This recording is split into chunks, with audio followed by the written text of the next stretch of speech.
get to see. It is Error, Unknown Source.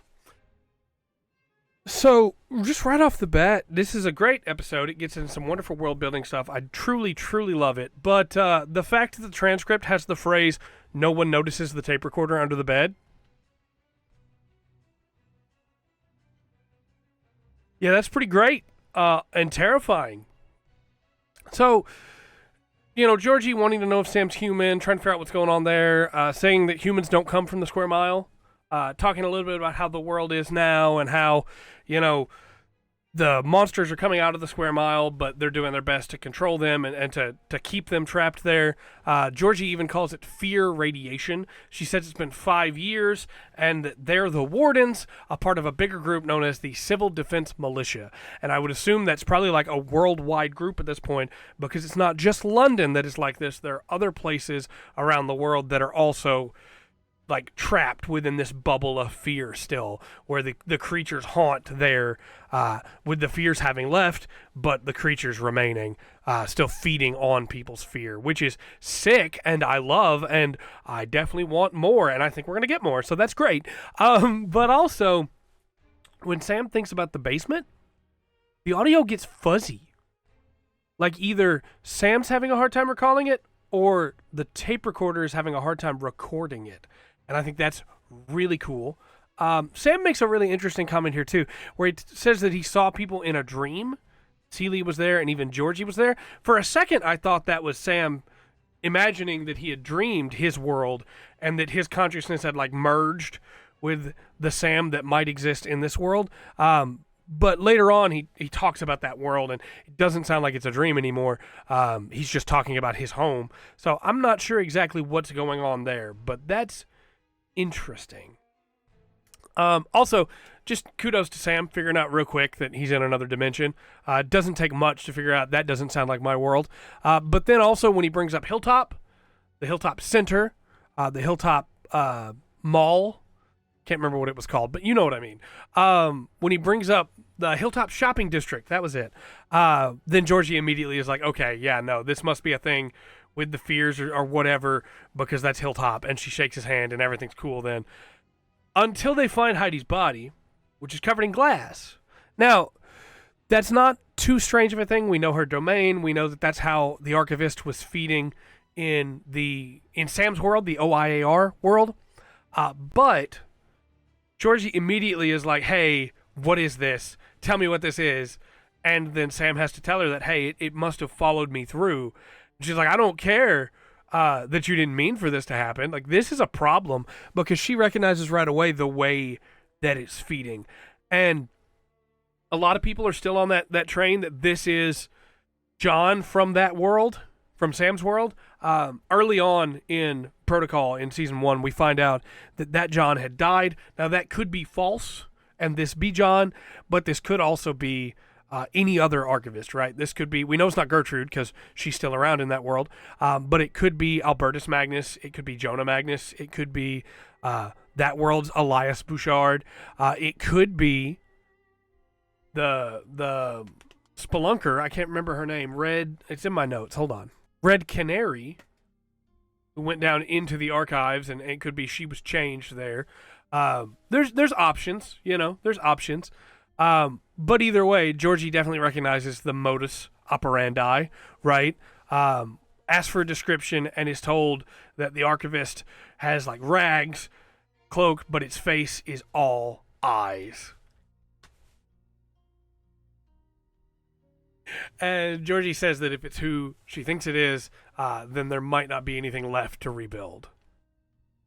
Also, real quick, editor Trey cutting in here. That's why colors are all off. I forgot to mention in the review that the tape recorder squeals when she hits it with a hammer, and that's awesome. Those things are actively connected to Error and the Archivist, and I just think that's really cool. I just wanted to make sure that got mentioned.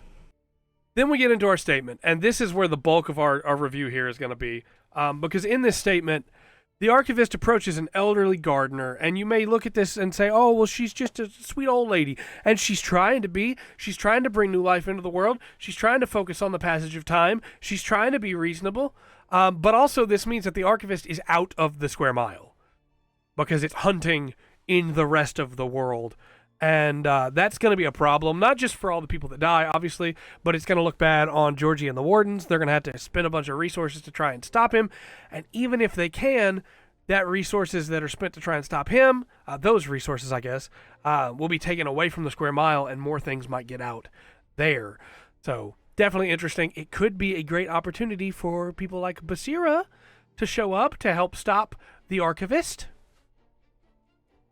But This statement hurt.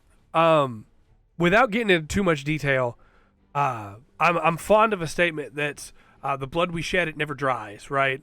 And I'm not to the point that this lady was, for sure. But I used to be a pretty bad drunk. I used to get into some good bar fights, and that first time you hit somebody and they fall on their face and you can't tell if they're breathing, you have that single worrying moment that sobers you up real quick of, did I just kill somebody? Now, thankfully, no, they were fine.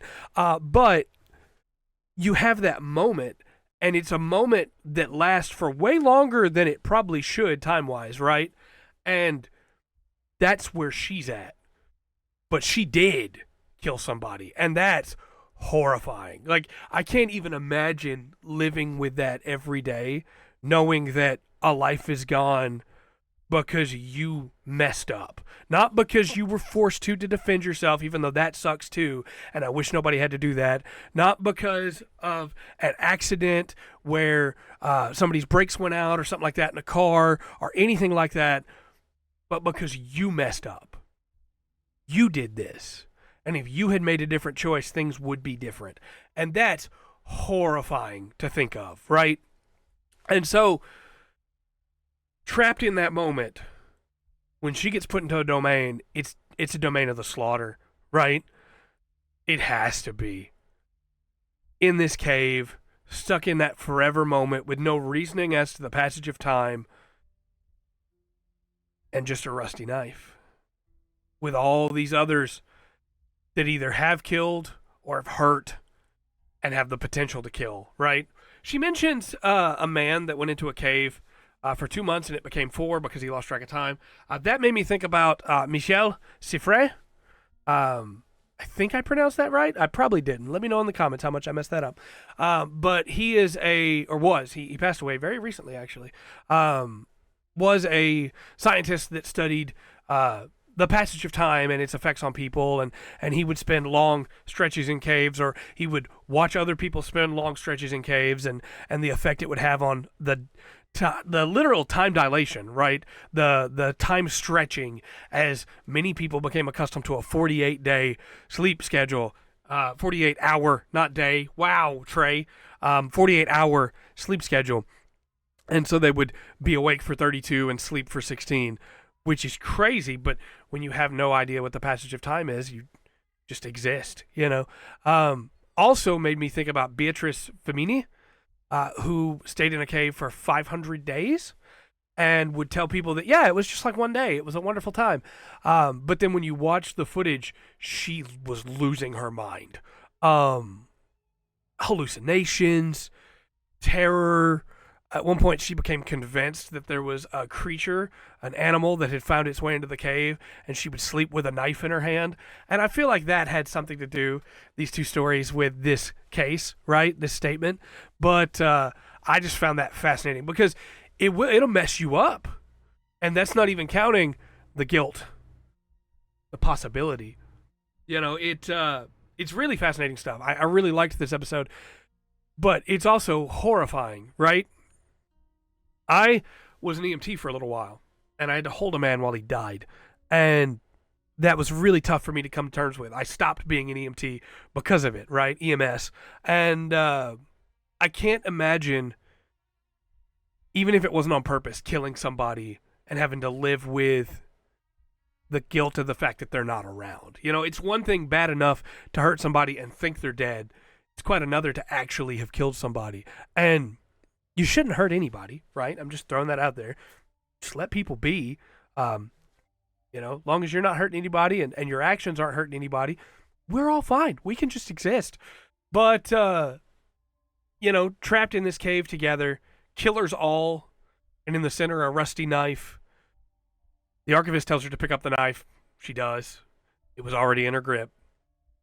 And then when she moved forward and took the knife, the rest of them came forward because each of them was hoping that one of the other killers would kill them so they didn't have to kill again. That terrible, dark possibility that existed now within them where they had faced death and now were able to deal death easier. But instead, she takes the knife to herself. And I have to be very careful with my wording here for YouTube's sake. But it's not pretty, right? And the archivist takes a perverse joy in forcing her to do this. And finally, when she lays dead, her throat slit, the archivist is sated for now. It's rough stuff. It's a great episode. It really goes to sell that the archivist is not doing this just to feed. The archivist is taking joy in it as well. But it's also terrifying. And I think the greater ramifications of what has happened here are going to spiral, right? The archivist is out and about in the world. People are going to have to do something about that, right? But I don't know how they can stop him.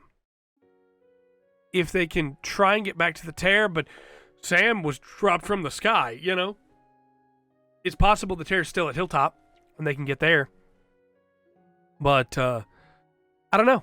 I don't see any path out of here for them. I don't see a route to victory, But that doesn't mean that that they can't. The archivist he's something. And the fact, I say we don't know, right? The fact that the archivist didn't kill Sam when they could means there's still something for Sam. Even if it was just to bring the archivist here, there was still something for Sam to do, right?